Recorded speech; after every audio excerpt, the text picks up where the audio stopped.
I welcome Shintaro Miyazaki, and he's a professor who teaches and researches in the field of media studies at the Humboldt University in Berlin. So please welcome and for your keynote speech. Thanks.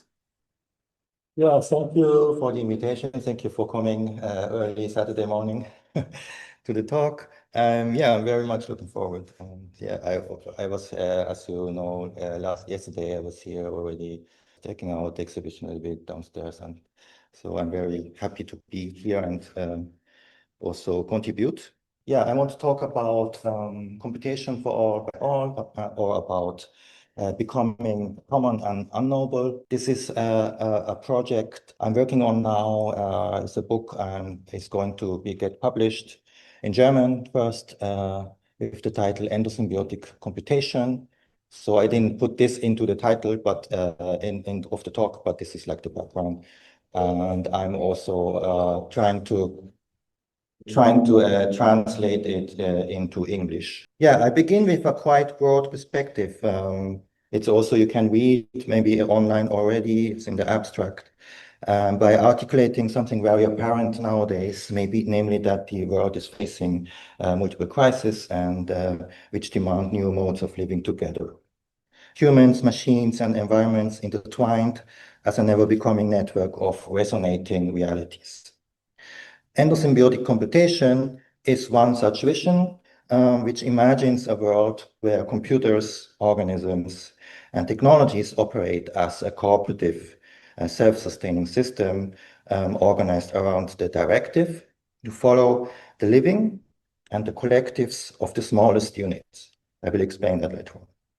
Life generates order and structure through energy and metabolism, while simultaneously dissipating matter energy in flux. Life is not about hoarding or accumulating resources for too long, and endosymbiosis once led to an abundance of energy, as in the merger of proto-mitochondria with larger cells. And this process produced eukaryotic unicellular organisms. And we are all made of these eukaryotic cells. Only after this event, which endured probably 1,000 years, maybe even more, thousands of years, roughly 2 billion years ago. Only after this endosymbiosis where the eukaryotic cell emerged, could more complex unicellular and then multicellular forms of life emerge. And in the next few minutes, I will outline these principles involved, how they might respond to current issues, and how revisiting European theories from the 1970s and 1980s, despite their middle-aged white male origin, may help us move beyond our toxic traditions towards shared responsibility and help us to carefully project, plan, and model a collectively programmed and performed survival machine. So the book, yeah, I told already, is based on a project. And it has 3 parts, like the talk. Part A, yeah, what is endosymbiosis? Part B, what is computation? And 3, then also the title, what do I mean with computation for all, by all? So my first argument is that in order to really understand what we could do now and in future, we need to uncompute everything and start from scratch, so to say. At least in theory, so that's also a good thing about theory, right? You can speculate and ponder about unrealistic things. So I theorized about how far back in history one could go, and ended with a very early, as I mentioned already, but very important process in the history of life. And I will explain this in a minute, but before doing that, I want to mention a bit how I came to this concept of endosymbiosis. So before working on endosymbiosis, endosymbiotic computation, I wrote a book about commoning and computation, or computing, with the title Counterdancing Digitality. And you can see there is a QR code, it is open access, and you can also download it if you want, where I articulated kind of my own version of, or vision of commoning, that is sharing resources in a collectively self-organized way, and which is open and tries to get rid of the concept of property and the commodification of errors. And in this little book, I was also looking back I was trying to take back computation, computing, and computer modeling from the powerful and, think about what you could do with modeling and agent-based modeling to be more concrete. And then this somehow led to this idea that maybe also life, it's all connected with life. So then I started to look into biology a little bit, or like anthropology, and then ended up with endosymbiosis. So endosymbiosis, Lynn Margulis famously wrote about, articulated this idea in the late 1960s in her article on the origin of mitosing cells, which proposed a hypothesis about the origins of cells with a nucleus and which divide through a process called mitosis, in contrast to bacterial cells, which divide differently. So bacterial cells have no core with DNA. Their DNA is organized differently. So they are called prokaryotes. And eukaryotes are like the different, and you can see this is from school. Maybe you remember, as a eukaryotic cell, there is a membrane. And then inside, there is this thing called mitochondria, which is this green one. Yeah, this is the point for me. And it's a smaller compartment living inside a larger cell. And the hypothesis by Lynn Margulis was that there were originally there were different organisms, and there was like a merger happening. And only this merger then created this kind of eukaryotic cell, which is like the basis for all kind of complex life. There were two major endosymbiosis on living Earth. One could say you can learn in school maybe, or in a university. One led to the integration of bacteria, and which were proto-mitochondria, which generated ATP from oxygen, water, and other things. And the side product is CO2. That's what we do, right? And this is called cellular respiration. And the second led to the situation that most plants have chloroplasts. So this is like photosynthesis. Then anyhow, you notice that there is like, this is the cellular respiration. I will come back to it later on. You notice that there is something called ATP, which is always involved, both in chloroplasts, like in photosynthesis, but also in cellular respiration. So ATP is something like a kind of very important unit for life. It's the energy resource of all living processes. So here, what is ATP? Here I rely on biochemist Nick Lane. Many nice, interesting, popular biology books. And the one I'm referring to is called The Vital Question: Why is life the way it is?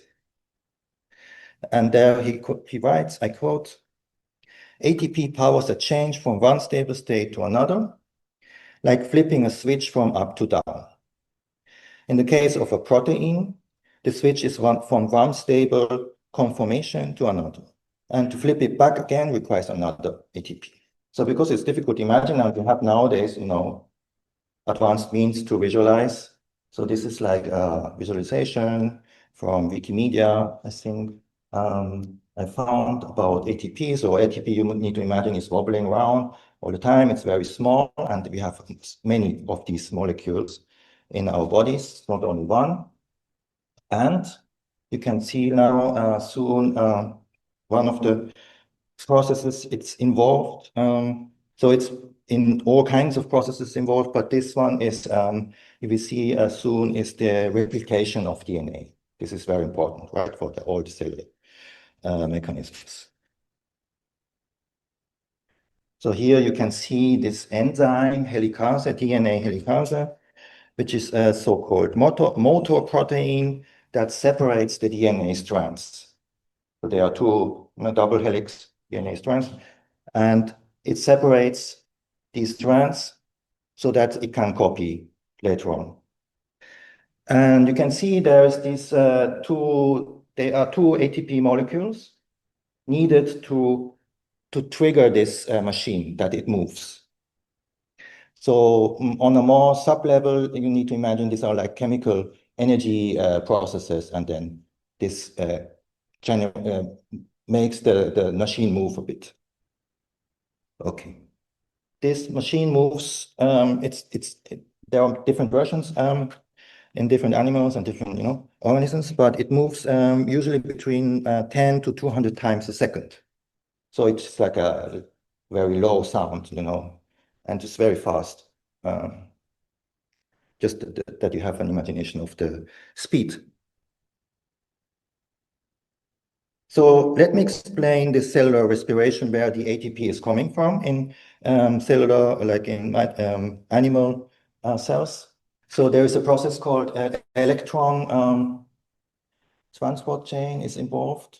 This is here. You can see here a bit. You need to imagine all these kind of things also like little tubes rotating, like these other animations you saw. So, and then this is basically very fast, and it's the process where this ATP molecule gets generated, and it was an innovation because it's faster than what other cells can do. So, and this is a mitochondrion, and the mitochondrion kind of fused inside out these eukaryotic cells. So it generated a lot of energy surplus, so to say. And this is the point where it gets interesting. So it generates also a little bit of oxygen as a side product. And it uses oxygen, but also generates side products.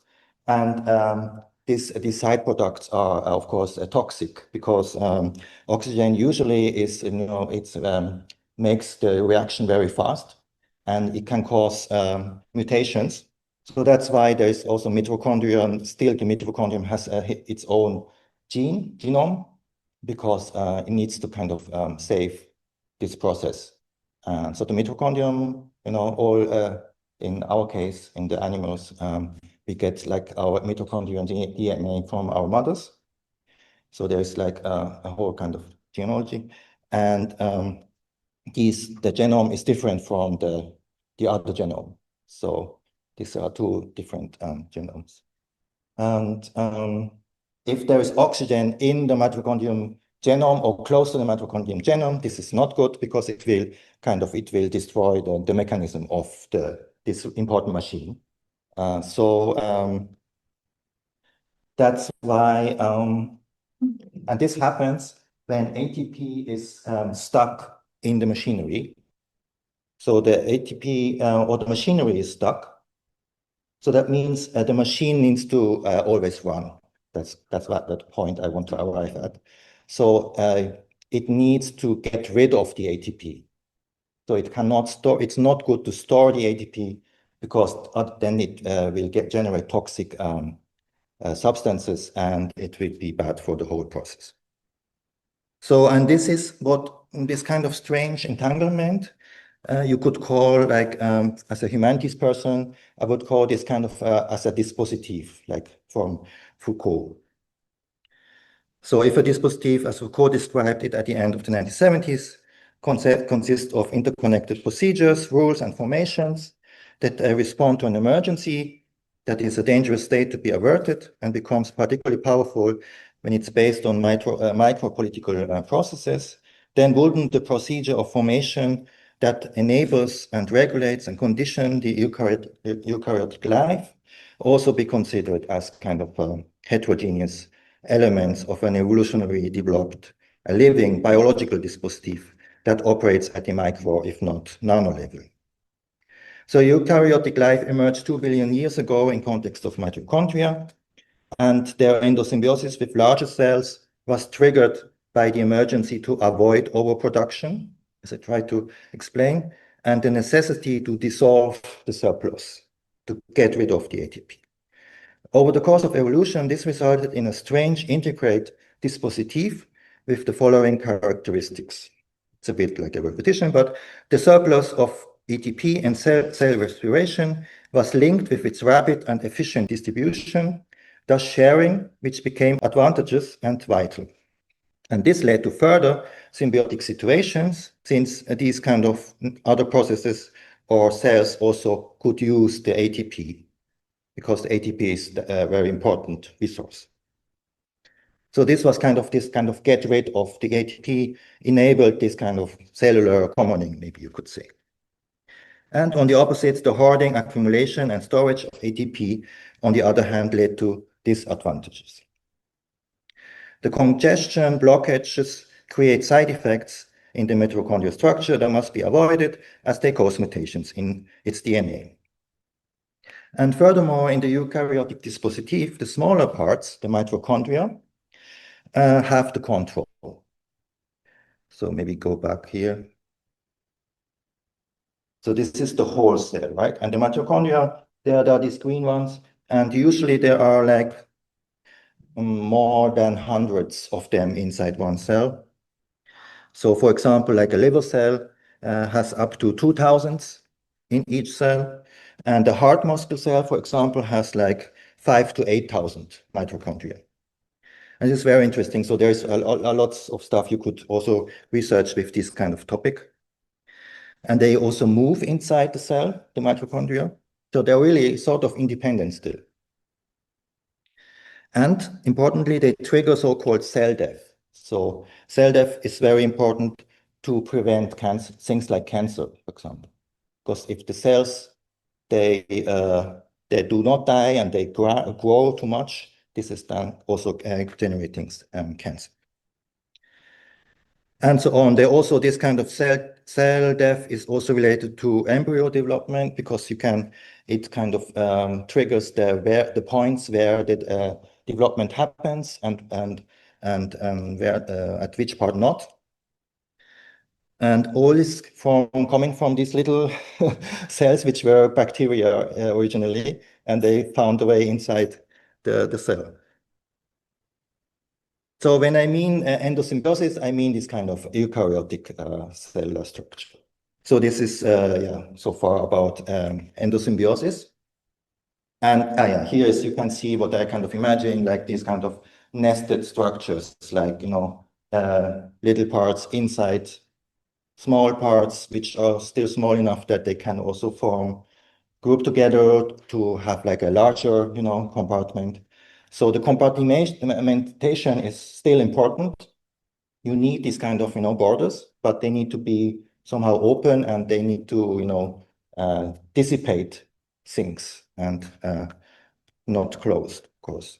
So what do I mean with computation? The term computation comes from computare, meaning together, putare from Latin, to arrange, settle, value, esteem, regard, consider, to judge, and to ponder, and so on. So it's not only about calculation. Originally, it's about like, discussing together and judging and considering things about the future. And then, of course, it got narrowed down into calculation, arithmetics, and maths. You could distinguish between computing and computation. Computing is more about hardware, and computation is a bit more abstract. But I'm always interested in computation as kind of a material process, not as kind of not only as a merely symbolical process. So the symbolical and the informative is also always kind of connected with physical processes. And in the book, I have like many sub-chapters about, the history of computation, kind of as a critique. But maybe for this kind of audience, it's quite obvious. So I thought I'd make it short. So computation and computing are basically tightly entangled with the interests of the powerful, and to keep their powers, and also later capital, so they can continue profit making. And we can see all the catastrophic effects of this entanglement of the endosymbiotic computation. On the other side, wants to disentangle not only this like catastrophic entanglements, they lead to climate change, of course, and the loss of biodiversity and so on. And like the recent loss in trust and polarization of our societies. So in the book, I have these, chapters. Maybe interesting just to mention is number 6, vectorialism by Mackenzie Wark. It's an interesting concept. She says that we are now in the age of not only late capitalism, but like vectorialism, where they control the vectors, like where the the information flows and how you can make capital out of this kind of gradient, the vectors, like the structures. And number 1 is Computus, is the early astronomical calculation in Christianity, where they calculated the date of the Eastern, Venice Eastern, because it's connected to moon cycles and sun cycles, and it's difficult to calculate. So because it's from the Bible or anywhere, there's only the hint that it's related to a Jewish festivity, and this is related to moon cycles. So, and it was difficult to calculate. And we know that the Eastern date is always kind of switching, oscillating between April and May, or March and May. So this is still the same. And computation was like the means for this concept to calculate the Eastern date, and the church was very interested and engaged a lot of astronomers and mathematicians to calculate the festivity. So this is for me how it started, and then the rest maybe I skip. We can also discuss later on if you like. So what do I actually intend with this endosymbiotic computation? My intention is to make you think about ways of regluing and repairing what has been taken apart. So I took apart a little bit, like critically, the history of computation, and now, of course, it's the attempt to think about, once we have analyzed, how we can rejoin these the parts. My suggestion is, as many do, that we need to know more about how we can bring together and recompose these things in a non-conserving and non-confining way, but still with a direction. So maybe you understand what I want to go, where I want to go. So my idea is, of course, to propose to look at endosymbiosis and how the eukaryotic cell works. So sharing and bottom-up processes. And these are like in eukaryotic cells, and therefore in all forms of life beyond bacteria, or you could say, which are more complex than bacteria. So one way to theorize about ways to change things from bottom up, like the mitochondria do, is a theory on an approach I call minor coding or minor programming. Minor in contrast to major, which is the default, hegemonic, identitarian, fixed, and always dogmatic, white male supremacist perspective. While minor is not merely the opposite of major, but a position which is always ever changing and fleeing, so to say. So minor cultures and minor approaches are always adapting and critical against the mainstream approaches. And the mainstream approaches generally try to conserve and to fix and to freeze values, situations, and perspectives. So maybe some of you are already kind of, know about this theory, but minor coding is related to Deleuze-Guattari becoming minor. So a concept by the philosopher Gilles Deleuze and the anti-psychiatrist Félix Guattari. I think I have a slide. First formulated in the mid-70s. And this is a countermeasure against capitalism, especially its later variants. This is the second book, but there's the third book, 1,000 Plateaus, which favors adaptation and ephemerality and the fugitive, the fleeing idea of to flee over a too narrow stubbornness and conservation of seemingly unchangeable facts. Guattari Deleuze proposed that, I quote, majority is never becoming, all processes changing is minoritarian, end of quote. So becoming minor, therefore, is always procedural. If you change, you become minors, so to say. And there is no end. And minor coding and minor computation are minor practices as long as they oppose the major hegemonic, often, fascist powers and so on. And you can relate this minor or becoming minor with becoming animal, as we had yesterday, or becoming woman, becoming sound, becoming the wind, and so on. It's like the starting process for all these kind of other becomings. And becoming minor also implies the recognition of an impasse, like a dead end. It's a concept I took from Laurent Berlin, and that we need to go another way. And especially the early articulations in the realm of Guattari and Deleuze reading of Franz Kafka. This is a book, you can see Kafka. It's about Kafka. And so for them, for Guattari and Deleuze, a writer is a machine man.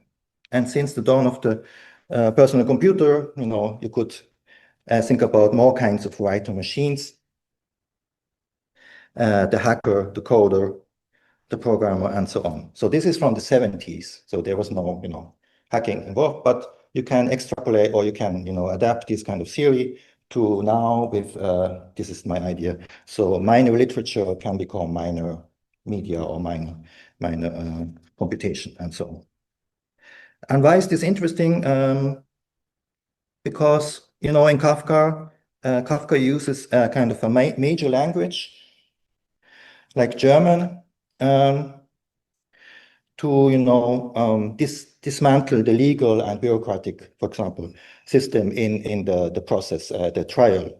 And we could use major, as it is done, of course, you could use major languages in coding like Python, C++, and so on, to counter and reflect those languages and concepts, and so on. And to criticize assumptions, biases, which are related to capitalism, feudalism, and so on. Okay, so this, I use this concept, minor practices and minor computing, or I call also counter computing.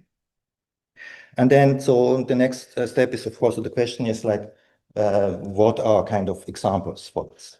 So I propose 4 approaches of counter computing or minor computing. And I divide them into 2, categories. One is data analysis, and the other is modeling. And then I found some kind of interesting examples or practices, which I then describe in the book. So data analysis, paleogenetics is related to what they call data analysis.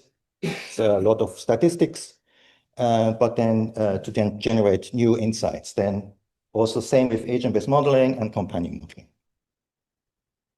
And then there is also alternative conventional computing, things like slow computing and permaculture computing. So alternative conventional computing uses conventional machinery like this or this, maybe a little bit older ones, to generate a subculture, alternative networks. But then there is also unconventional computing, which then, it's more like crazy scientists looking at fungal computing or cellular computing. So this is like about the concept of computation itself to, go beyond these little machines to think about other forms of computing. So these are my 4 kind of examples or fields. So paleogenetics is rather new. It's about the history of mankind. And with the possibility to apply statistical analysis, this emerged, and it created sort of, as I said, new knowledge about our kind of past. To make it short, because I also saw that the time is quite advanced. So For example, it proves that the race is not existing and that the boundaries of what is human and not is very, they are very blurred. And for example, if you look at the history of it's called ancient DNA, the other keyword. So ancient DNA enabled, the research about Neanderthals and how Neanderthals and Homo sapiens intermingled. Originally, the person who is famous for that, he believed that there was no intersection. They had no sex, they were between Neanderthals and Homo sapiens. So, but then somehow at some point he needed to change his kind of belief into the point where in the data it was very obvious that there was kind of interminglement, and most of us have some little pieces of Neanderthal genes also in our genome. So all this kind of research, and then also suddenly another species which was unknown, emerged, like in Siberia. They are called Denisovans, and so this is like about the power of computation and data analysis to change our way we believe and the boundaries and so on. And then there is also research about the social structure of early settled communities, such as Çatalhöyük, which is an early settlement in Turkey, which was in use from about 7 to 6,000 BC, so that's like 9 to 8,000 years ago, which is since 2012 part of UNESCO World Heritage. And as you can see in the set, this is like a animation from Terra X, ZDF. So it became quite popular recently. And the settlement has no street, and the houses are somehow connected over the roofs. And then there is research about this, like the second or the third research group tackling this question from the UK, Richard Hodder. He applied ancient DNA techniques to find more about the genetic relationships between those people. They are buried inside, in the ground. They are like remainings of kids or other people from maybe the family. So they wanted to know about these relationships. And they found out that in the beginning, the settlement was built upon a matrilinear structure, but so not patrilinear. So that's also the first interesting point. But then during the 1,000 years, new rules of kinship patterns were established. And these were fostering the caring and in-house raising of genetically unrelated children. So I quote from the study: fostering adoption and other kin-making mechanisms may thus have created shared environments for genetically related and unrelated individuals. The genetic kin network indicates that such practices gained prominence over time in Çatalhöyük. End of quote. So this is about, egalitarian society and so on. So this is, very interesting, and it's kind of the power of alternative computation. Okay, so then agent-based modeling. In agent-based modeling, you could say it's like, statistic is only analyzing data. In modeling, you have a bit more computation. Maybe we can discuss this, but modeling are simulating more, and they generate a little bit more knowledge about the past or the future. So here also there are interesting examples from early humanity. So for example, one research was looking at how the movement patterns out of Africa were developing, and they found out that maybe also the part where now Ukraine is, maybe there was also an important path, which is not so researched well up to now. The Balkan route is very researched quite well, but the other way around from Ukraine and over the mountains in Turkey and so on, this is also interesting. And then also again about how hunter-gatherer societies, for example, there was something called demand sharing, which is like, you need to share what you hunt, you need to share, and they try to prove that with an agent-based model, that this works much better than just hoarding the stuff and not sharing.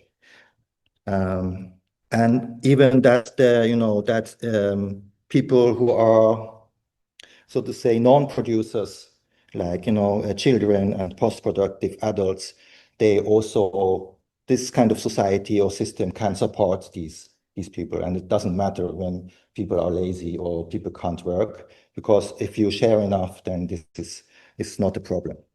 So this, of course, then raises the question, why did we begin to settle down, and whether this could be also modeled? There I didn't find any, really kind of to-the-point models, but there also this is maybe developing still, and the question why people started to do agriculture and settlements and so on can be also modeled, and also it's part of this kind of counter-modeling, in my opinion. And then there is an anthropology guy called Marshall Charlene. He described this kind of society we are talking about as kind of the original affluent society. And then there's also companion modeling, which is, kind of an advanced participatory modeling. We do a lot, maybe we know about in artistic contexts, but it's interesting that it comes from environmental scientists really trying to, speak with and work with the people using or having a problem, and problems of water irrigation and so on. And it's a French approach, and it's rather fresh, and I like it because of companion, because, of Donna Haraway and companion species and so on. But I think they don't refer to it, but you could connect it. And basically they use not only computer models, and simulations, but they make games out of it, like participatory games or like board games, and then you can change also the rules of these games while discussing, and then this helps the stakeholders, the people to reflect all these important processes. And then at the end, maybe they make like a simulation out of this data, but it's only one final product. But the whole process is of course very interesting for us, also for me at least. Okay.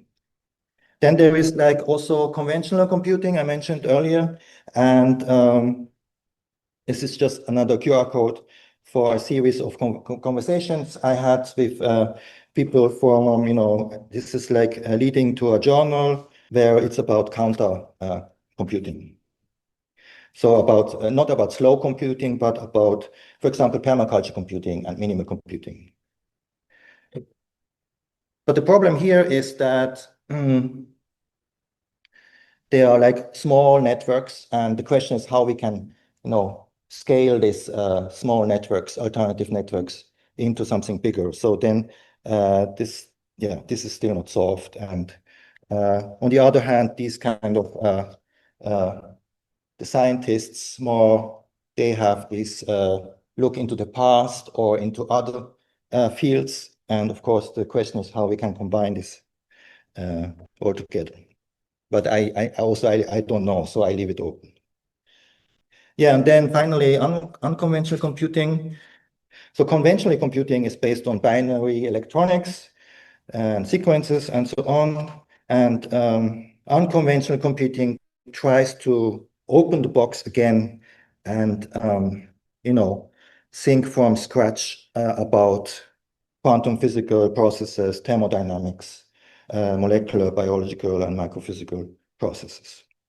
So it's also a matter of unlearning conventional modes of computation from the ground up, rethinking them, transforming them, and in this way advancing this kind of also destabilization of maybe conventional computing.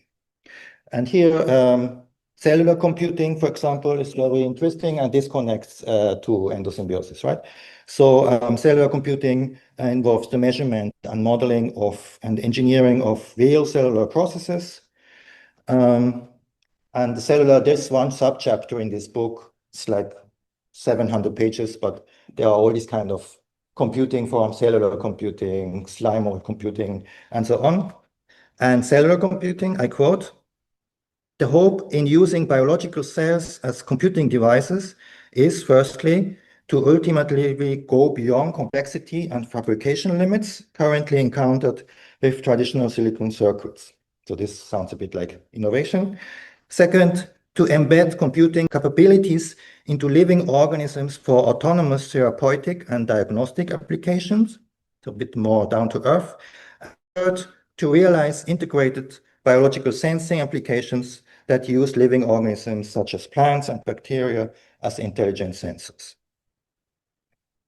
So this cellular computing is very much, closely, it's more titled to medical questions and not so much about, how we can make faster computation, but it's always a little bit playing with this idea. Then, of course, you can question here as a critical scholar, what do you mean with programming? What do you mean with computation? And here also one could reintroduce this idea of the minor computing and try to talk with these unconventional computing people. Maybe that could be a project. But also some of them are very close to art.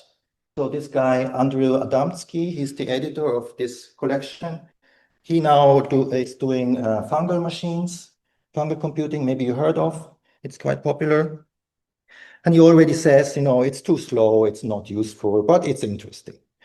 And, the fungal computing, yeah, it can generate electronic, signals, but maybe it's more related to what the other people, like those who want to use computers for slow computing, it's maybe more related to this kind of idea of the slow computation. And so basically what I want to say is that we need all more of these kind of, different approaches and try to combine them and intermingle and see what happens. So the final part. So as you can imagine, endosymbiosis, this idea that there's energy surplus, win-win situation, bottom-up control, this is very interesting.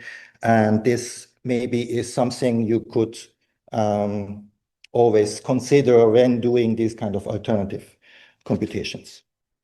But I want to also kind of add two more important aspects. The first is the idea of excess and surplus, and its philosophy of excess spending by Georges Bataille. And he also called this kind of the general economy. Bataille is a French writer and early cultural theorist, formulated a theory of excess spending and transgression in the early 20th century, and said like the operation of excess is also, it has a cultural history and he tried to prove that it's everywhere, basically. And this also inspired Deleuze and Guattari, and that you need to share, and the blockage is kind of bad in that sense. Bataille was not alone with his idea. So also like, Nobel Prize winners like the Austrian physician Erwin Schrödinger, he also kind of, you can read in this kind of concept of excess spending in his famous lecture, What is Life? So this lecture is from the 1940s and is, famous for the concept of negative entropy. So negentropy, so we create, living organisms create order. But also for this idea that he was kind of imagining DNA very early. He called it like a aperiodic crystal. But for my talk, is like this concept with the excess spending is much more kind of important. So here's a quote: "A living organism continually increases its entropy, or as you may say, produces positive entropy, thus tends to approach the dangerous state of maximum entropy, which is death. It can only keep aloof from it, so away from it, keep alive by continually drawing from its environment negative entropy, creating order, which is something very positive, as we shall immediately see. What an organism feeds upon is negative entropy. Or to put it less paradoxically, the essential thing in metabolism is that the organism succeeds in freeing itself from all the entropy it cannot help producing while alive. So it's about, again, about freeing, about excess sharing. And if you keep it, then it's like, you cannot keep it, basically. And then you could add with Bataille that if you keep it too long, then bad things happen, like war, catastrophes. So for Bataille, again, the French philosopher, he explains war and other forms of excess spending as kind of a result of blockage. You could also make this a bit weaker and say with feminist philosophers and theorists like Luciana Parisi that this idea of explosion and disruption and discharge is kind of very male and very kind of one-sided. And she proposes that you could also try to discharge slowly or with more intensity and so on. So I found this very interesting, and I wrote like passages about this kind of philosophy. So, but we are very advanced in time. So, so the idea of that's the final point before this, the idea to become common, right? So instead of also becoming minor, also becoming common, or in German, it's like gemein werden. So the gemein, the meaning means also like, yeah, mean in sense of, bad, but it's actually, if you look at the etymology, it's coming from, kind of an aristocrat, noble kind of perspective. And against this idea of becoming common is against nobility and against kind of the simple emphasis on the individual and, the king, which is like the genius and so on. And the common is more like the commoner, which should be more important, of course. And but in our vocabulary, even it was like it's kind of a bad thing. So we also need to think about this kind of process. And of course, this is related to this idea of excess spending, because in order to become mean, we need to think about excess spending. And you could think about for example, in tax, you could think about finance, how we can change the tax rules and think about the excess spend. The money amount is huge, and how we can build mechanisms maybe which are close to the living mechanisms, and build in something like that the rich need to pay more taxes, which is maybe simulating a little bit the ATP excess thing. Or we need to think about new models where property is maybe it's decaying like living things.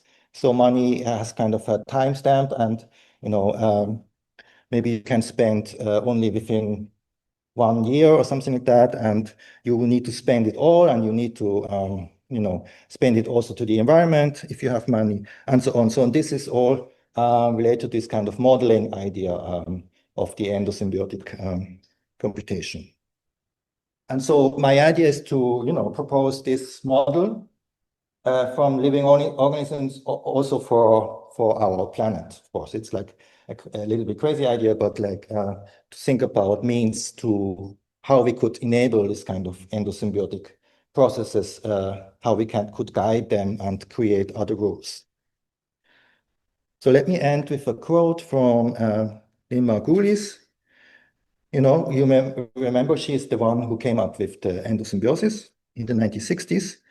And she wrote a book also with the title, What is Life? And this is written around the end of the 1990s. So it's still a bit optimistic, but maybe we need this kind of optimism nowadays. So I quote, if brainless bacteria merged into fused protists, which cloned and changed themselves over evolutionary time into civilization, what spectacle will emerge from human beings in global aggregation? To deny the existence of superhumanity by insisting it is merely the sum of human actions is like claiming that a person is merely the sum of the microbes and cells that constitute the body. End of quote. So what will the next level of endosymbiosis be with us humans as the subunit look like humans as the subunit, and how can we prefigure and pre-exercise and prepare this transformation? This is the question and the wonderful task of endosymbiotic computation and those who want to put this theory into practice. So yeah, thanks a lot for your time. I'm looking forward to the discussion also.